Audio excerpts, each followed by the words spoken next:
Professor Peter Machonis from Florida International University here, and welcome back to our series of videos on using Nuge. Today we are going to look at two new ways of doing searches in Nuge, and we are going to look at the empty string and the Kleene operator, Kleene, K-L-E-E-N-E. So I'll share my screen.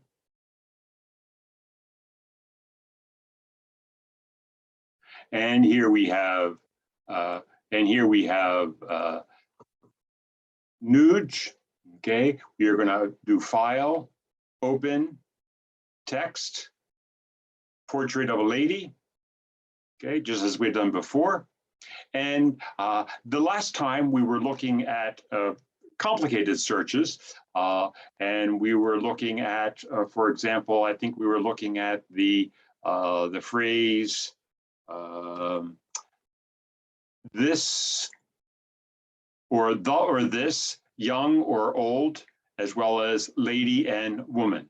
Okay, and this gave us, if we did all occurrences, this gave us 41 cases of the old lady, the young lady, the young woman, etc. But suppose instead of we wanted to also look for not just simply the young lady or the old woman, but we also wanted to find cases of the lady, the woman, this lady, and this woman. What you could put in here would be what we call the empty string. Okay, it's an E. Introduced by the less than sign, followed by the greater than sign. So less than, E, greater than. Okay. So again, and don't forget, you have to put your vertical bar there. So again, we're saying we have to, after the or this, you also have to have the word young or old or nothing. Okay. So the E is the empty string. Okay. So nothing. In this case, when we do all occurrences, you'll have 96, and you'll see that you've got all the cases of the lady, as well as the old lady, the woman, the young lady, the young lady, the young woman, this lady, this woman, this young lady, this young woman, etc. Okay.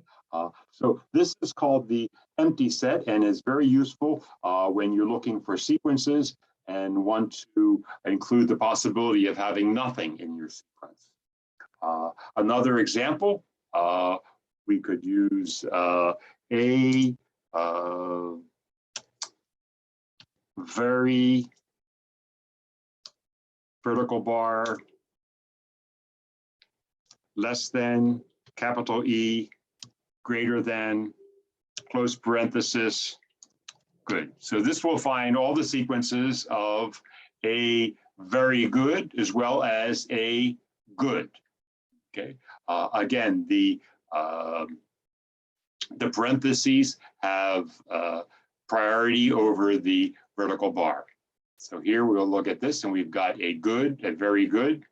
If we could put them in alphabetical order, you can see you've got a good. And towards the end, you've got a very good, a very good. Okay, so that is the empty string. And it's just a neutral element.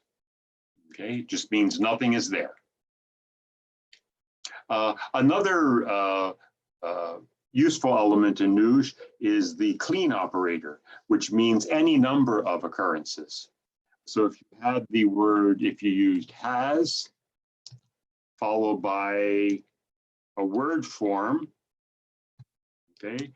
So between the less than and greater sign, if you have just WF, that means word form in Nuge, okay? But you can put a asterisk afterwards, which means any number of word forms, okay? And let's say followed by bin, okay? So This could give us some interesting information as far as what you could put in if you're putting in has been, okay, has always been, has never been, etc. But let's see what we get for our examples here. Okay. Now here we've got some longer cases here. If we look at the beginning, so we've got some things that are perhaps not exactly what we're looking for, but we do find things such as has always been, has been, has long been, has literally been, has just been, has Lord Warburton been, has my daughter been, has my faith been. So this gives us an example of looking at any number of occurrences. Okay. Again, today we looked at Nuge, okay, and we saw that Nuge allows you to search for sequences of words. Okay, you can, for example, you can just simply type the sequence, for example, the young lady. However, Nuge allows you to add other elements. Okay, you've got the vertical bar, okay, which means select alternate sequences. You have the E between brackets, or actually the less than and greater than sign, which means you can, it's the neutral element for concatenation. So the empty string, if it allows you to search for a sequence of words, but you can have nothing as a possibility. And then finally, you've got the asterisk, which is the Kleene operator, meaning it is used for an unlimited repetitions. Again, remember that parentheses have priority in Nuge. And in our next videos, we'll be looking at lexical and syntactic symbols. Good luck with Nuge.